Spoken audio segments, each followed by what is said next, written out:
नमस्कार दोस्तों, स्वागत है आपका एक बार फिर से हमारे इस चैनल सनातन बेला पर। दोस्तों, अगर आप अपने जीवन में कुछ नया सीखना चाहते हैं तो चैनल को सब्सक्राइब जरूर कर ले। दोस्तों, साल 2023 की सबसे बड़ी गुरु पूर्णिमा साल की जुलाई में पड़ने वाली गुरु पूर्णिमा को सबसे बड़ी और सबसे खास पूर्णिमा माना जा रहा है। इस दिन आप जिसे भी अपना गुरु मानते हैं उनकी सेवा, पूजा या उनके दर्शन जरूर करें, क्योंकि गुरु ईश्वर से बड़ा होता है, माता पिता से भी बड़ा होता है। गुरु भगवान का साक्षात रूप होता है। गुरु नहीं तो संसार भी एक अपाहिज ही होगा। गुरु की भूमिका सोना, चांदी, हीरे, मोती से भी है। इसीलिए गुरु को अपने जीवन में जरूर जोड़े। 3 जुलाई को पड़ने वाली गुरु पूर्णिमा पर कई दुर्लभ संयोग बन रहे हैं। ऐसे में इन 2 जगहों पर चुपचाप 2 दीपक जलाकर छोड़ दे। इससे मृत्युदंड, पितृदोष, महाकाल सर्प दोष, नजर दोष, शनि दोष, राहु दोष सब कुछ होगा खत्म। किस्मत पर लग जाएंगे 4 चांद। महालक्ष्मी दौड़ी दौड़ी चली आएंगी। कंगाल भी होंगे धनी दोष। तो आज हम आपको बताएंगे दीपक जलाने के इतने ज्यादा फायदे आपको अपने जीवन में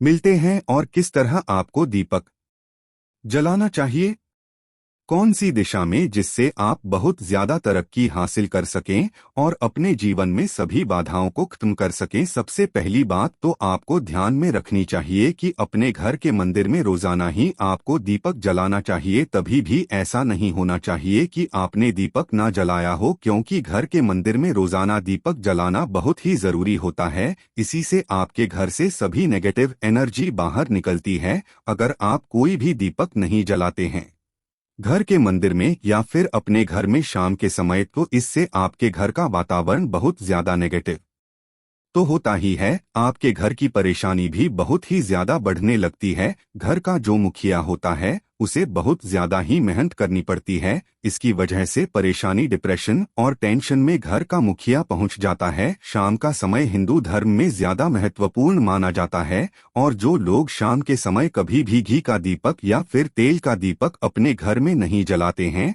तो उनके घर में हमेशा ही मुसीबत बनी रहती है। यानी कि एक मुसीबत से निकलते हैं तो दूसरी मुसीबत में उससे पहले ही फंस जाते हैं और हमेशा ही धन की समस्याएं, परेशानियां बढ़ती रहती हैं। उनके जो बच्चे होते हैं वो भी उनके खिलाफ होने लगते हैं, उनका कहना बिल्कुल भी नहीं मानते हैं। इसी तरह घर का पूरा माहौल ही दुखपूर्ण होने लगता है। काफी लोग इन चीजों को मानते भी हैं, परंतु जानते हुए भी उपाय नहीं कर पाते हैं और भूल जाते हैं। उन्हें इन चीजों से होने वाले नुकसान के बारे में पता नहीं होता है। इसीलिए रोजाना आपको एक घी का दीपक या फिर तेल का दीपक जलाना बहुत ही जरूरी होता है। अगर आप नहीं जला सकते हैं तो कोई और व्यक्ति भी आपके घर में दीपक जला सकता है, परंतु रोजाना दीपक जलाना बहुत ही होता है। इसी से आपकी सभी नेगेटिव एनर्जी आपके घर से हमेशा बाहर रहती है। दोस्त, और शाम का समय ऐसा होता है जिस समय नकारात्मक ऊर्जाएं बहुत ही ज्यादा प्रबल होती है और आपके घर में प्रवेश कर जाती है। ऐसे में अगर आप घर में या घर के मंदिर में दीपक नहीं जलाते हैं तो नेगेटिव एनर्जी आपको बहुत ही ज्यादा परेशान करती है, आपके सभी काम बिगाड़ने लगती है। जिस समय सूरज डूब जाता है उसी समय ये नेगेटिव बहुत ही ज्यादा प्रबल हो जाती है। उसी समय आपको मुंह हाथ पैर धोकर दीपक जलाना चाहिए। अगर आप खुद नहीं कर सकते हैं तो कोई और व्यक्ति भी आपके लिए ऐसा कर सकता है। दोस्त, अब जिस घर में बहुत सारे लोग बीमार रहते हैं या फिर बीमारी कभी भी ठीक नहीं होती है तो ये भी एक संकेत होता है कि आपके घर में बहुत ही ज्यादा नकारात्मक ऊर्जाएं हैं जो परेशानियों को, बीमारियों को, मुसीबतों को बहुत ही ज्यादा बढ़ा रही है। सभी चीजों को खत्म करने के लिए आपको अपने घर में जब सूरज ढल जाता है तो उस समय घी का दीपक या फिर सरसों के तेल का या फिर तेल के तेल का दीपक भी पूर्व दिशा में आप जला सकते हैं। परंतु रोजाना इन चीजों को करना बहुत ही जरूरी है, तभी आपको इसके लाभ मिल पाते हैं। अगर आपके घर में धन से जुड़ी समस्याएं, नौकरी व्यवसाय से जुड़ी हुई कोई भी समस्याएं हैं, अगर ऐसी समस्याएं बहुत ही ज्यादा होती है तो अपने घर के उत्तर दिशा में रोजाना ही घी का दीपक जलाना चाहिए। इसे एक भी दिन आप मिस ना करें। अगर आप रोजाना उत्तर दिशा में घी का दीपक जलाते हैं तो इससे आपकी धन से जुड़ी हुई समस्याएं खत्म हो जाती हैं। जिन लोगों को नौकरी नहीं मिलती है तो उनको भी नौकरी मिलने लग जाती है। और अगर वही व्यक्ति जिसको परेशानी है और वही अगर रोज दीपक जलाता है तो इससे मिलने वाले फायदे और भी ज्यादा हो जाते हैं। शाम के घी का दीपक या फिर तेल का दीपक जलाना बहुत ही जरूरी होता है। आप कभी भी इन चीजों को नजरअंदाज ना किया करें, क्योंकि इन्हीं से आपके जीवन में परेशानियां बढ़ जाती है और आपको मुसीबतों का सामना करना पड़ सकता है। आपको ये जानकर हैरानी होगी कि जो भी घी का दीपक आप जलाते हैं, उससे जो निकलने वाली ऊर्जाएं होती है, वो आपके घर में जब फैलती है तो इससे घर का माहौल एकदम से सुख में बनने लगता है, यानी कि पॉजिटिव होने लगता है। घर के सभी लोग शांति से रहने हैं। इसी तरह से जो तेल का दीपक होता है, ये भी जब जलता है तो इससे आपके आसपास जितनी भी नकारात्मक ऊर्जाएं हैं वो खत्म हो जाती है, क्योंकि इन दीपकों से निकलने वाली जो ऊर्जाएं होती है, धुआं होता है, वो नेगेटिव एनर्जी को बाहर निकालता है और आपके आसपास की एनर्जी को पॉजिटिव बनाता है। तो ये बहुत ही जरूरी चीजें हैं। शाम के समय कभी भी आप इन चीजों को कभी मिस ना किया करें, तभी आप अपने जीवन में सफलता पा सकते हैं और आपकी जितनी भी मनोकामनाएं हैं वो भी पूरी होती है। दोस्तों, हम अपने घर के पूजा पाठ करते हैं और मूर्ति आदि रखते हैं। दोस्त, मूर्ति का क्या महत्व वह होता है, आज हम आपको इस वीडियो के माध्यम से बताने वाले हैं। जिस घर के पूजा घर में एक साथ ये दो मूर्तियां होती हैं, वहां पर बनता है राजयोग और दुनिया आपके कदमों में आ जाती है। कहने का तात्पर्य ये है कि आपको सर्वसुख हासिल हो जाता है, जिसकी आपने कल्पना की है, जिसकी आपने मनोकामना मांगी है। दोस्त, घर के पूजा घर में हम पूजा करते हैं, पूजा पाठ करते हैं और पूजा पाठ के माध्यम से कुछ चीजें देखने और मनाने आदि का प्रयत्न करते हैं, ताकि हमें उस पूजा का फल हासिल हो जाए और हम उसी अनुरूप घर के अंदर मूर्ति आदि लगवाते हैं, ताकि हम उन देवी देवताओं का सुंदर मुख देख सके और उनका आशीर्वाद हासिल कर सके। परंतु दोस्तों, अगर हम अपने घर के पूजा घर में इन मूर्तियों के साथ अन्य मूर्तियां भी रखते हैं तो तौर पर हमारी किस्मत बदल जाती है और देखते ही देखते हमारे जीवन के अंदर की सारी कंगाली समाप्त होने लगती है। दोस्तों, बात करते हैं उन मूर्तियों के बारे में कि आखिर कौन सी दो मूर्तियां एक साथ में आपको रखनी चाहिए ताकि उसका सच्चा सर्वसुख आपको हासिल हो सके। और सबसे पहले अगर हम किसी मूर्ति की बात करें तो दोस्तों, अगर आप श्री कृष्णा के भक्त हैं और बाल गोपाल की मूर्ति रखते हैं, तब आपको भगवान कृष्णा के साथ माता रानी राधा जी की मूर्ति भी आपको जरूर रखनी चाहिए। दोस्त, या भगवान कृष्णा की अगर आपके घर में तस्वीर है तो उसके साथ राधा जी की भी तस्वीर संयुक्त जोड़े के रूप में आपको लेकर आनी चाहिए। दोस्तों, ये प्रेम और एकता की एक ऐसी अनोखी मिसाल है कि जिस घर में इन दोनों की तस्वीरें होती है तो समझ लीजिए उस घर के अंदर किसी भी तरह का गृह क्लेश नहीं होता है। दोस्त, और पति पत्नी परिवार जनों के बीच परस्पर प्रेम रहता है और घर में धन धान्य में अपने आप ही वृद्धि होती है। इसीलिए ये जरूरी माना गया है, अगर आप भी इन मूर्तियों को रखते हैं तो निश्चित तौर पर आपके जीवन में अपने आप ही फायदा हासिल हो जाएगा। दोस्तों, कई लोग अपने घर में माता लक्ष्मी की पूजा करते हैं तो सोचते हैं कि भगवान विष्णु की भी पूजा करें या ना करें, या फिर उनकी मूर्ति साथ में रखें या ना रखें। दो, हमेशा भगवान श्री विष्णु जी और माता लक्ष्मी की पूजा आपको एक साथ करनी चाहिए। दोस्त, देवाधिदेव महादेव भगवान विष्णु और भगवान ब्रह्मा जी तीनों ही देवताओं को सर्वशक्तिमान देवता माना गया है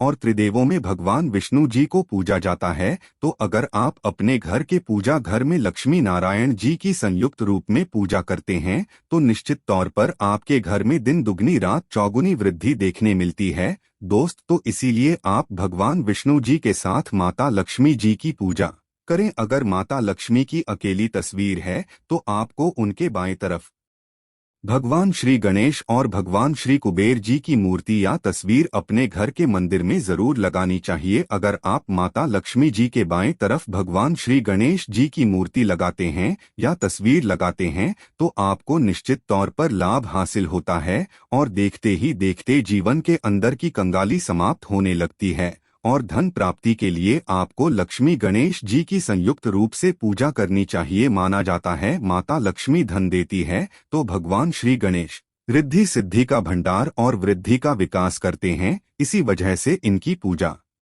बहुत जरूरी मानी गई है। दोस्त, तो कई लोग पूछते हैं कि अपने घर में हनुमान जी की तस्वीर या मूर्ति रखे या ना रखे, या उनकी पूजा करें या ना करें। दोस्तों, आपको निश्चित तौर पर हनुमान जी की अन्य देवी देवताओं के साथ में भी आप मूर्ति या तस्वीर रख सकते हैं। किसी तरह की कोई दो राय नहीं है कि आपके ऊपर हनुमान जी क्रोधित होंगे या नहीं होंगे। दोस्त, इसके अलावा आप प्रभु श्री रामा की तस्वीर भी अपने घर के पूजा घर में रखते हैं, तो आप हनुमान जी की तस्वीर रखे या ना रखे, हनुमान जी के निमित्त किसी भी तरह की पूजा या पाठ करना हो तो आप प्रभु श्री रामा से कहे, भगवान श्री रामा के प्रिय भक्त हनुमान जी है, और निश्चित तौर पर आपको उतना ही आशीर्वाद हासिल होता है जितना कि आपको हनुमान जी की मूर्ति या तस्वीर का पूजन करने से होता है। या फिर आप क्या करें, श्री राम दरबार की तस्वीर अपने घर में लेकर आए और श्री रामा दरबार की तस्वीर का पूजन करें, या उनकी मूर्ति या उनके किसी तरह की कोई चीज आपके पास है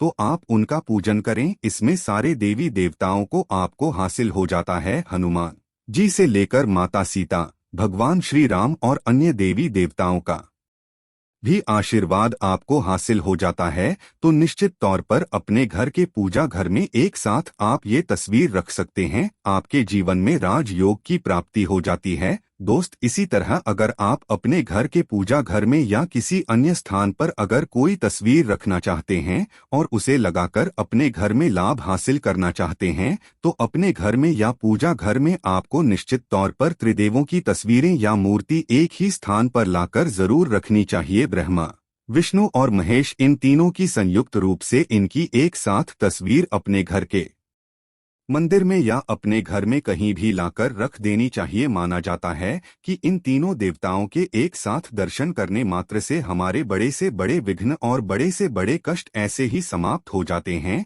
इसी वजह से इन तीनों के साथ में तस्वीर या मूर्ति लाकर आपको पूजा जरूर करनी चाहिए। दोस्तों, अब बात करते हैं कि कुछ ऐसी तस्वीरें होती है या ऐसी मूर्तियां होती है जिनको आपको अपने घर के पूजा घर में स्थान ही नहीं देना चाहिए। अगर आपने इन तस्वीर या मूर्ति को अपने घर के पूजा घर में स्थान दिया है तो समझ लीजिए कि आपको कंगाली का सामना करना पड़ेगा या फिर देवी देवताओं के गुस्सा का सामना करना पड़ेगा। दोस्त, और एक बात बता दें कि मंदिर में कभी भी विषम संख्या में गणेश जी की मूर्तियां ना रखें, जैसे कि 1, 3 या 5 ऐसे रखना अशुभ माना जाता है। 2 मूर्तियों को एक साथ रखना शुभ माना गया है। अगर आप सिर्फ गणेश जी की मूर्ति रखते हैं तो इसके अलावा किसी भी तरह की मूर्ति आपको नहीं रखनी चाहिए। दोस्त, और इन्हें स्थापित करते वक्त ध्यान दें कि गणेश जी का चेहरा हमेशा घर के मुख्य दरवाजे की तरफ होना चाहिए, ताकि आपको अच्छे और सच्चे धन लाभ की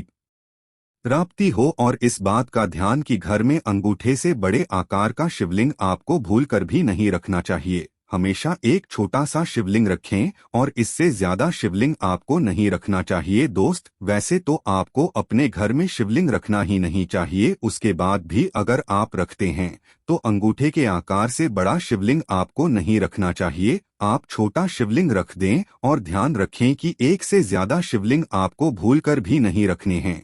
घर में अगर आप रखते हैं तो शिवलिंग के ऊपर आपको तुलसी भूलकर भी अर्पित नहीं करना चाहिए। अगर आपने शिवलिंग रख लिया है और उस पर तुलसी अर्पण कर दी है तो देवी देवताओं के गुस्सा का आपको सामना करना पड़ेगा। दोस्त, मंदिर में हमेशा अगर आप हनुमान जी की तस्वीर रखना चाहते हैं, आप हनुमान जी के अनन्य भक्त हैं, तो बैठे हुए हनुमान जी की मूर्ति ही रखें। बजरंगबली रुद्र भगवान शिव के अवतार हैं, इसीलिए उनकी भी शिवलिंग की तरह ही मूर्ति रखें। साथ जो पति पत्नी होते हैं, वैवाहिक जीवन आपने नया स्टार्ट किया है, तो हनुमान जी की मूर्ति या तस्वीर अपने कमरे में, अपने बेडरूम में आपको भूलकर भी नहीं रखनी चाहिए, अन्यथा आपको आपके जीवन में कई तरह के दोषों का सामना करना पड़ता है। दोस्तों, हनुमान जी ब्रह्मचारी है तो इस बात का आपको ध्यान रखना चाहिए। दोस्त, और राधा कृष्ण की मूर्तियां अगर आप जैसे अपने शयन कक्ष में सोते हैं और वो आपके बेड के सामने की तरफ रखी है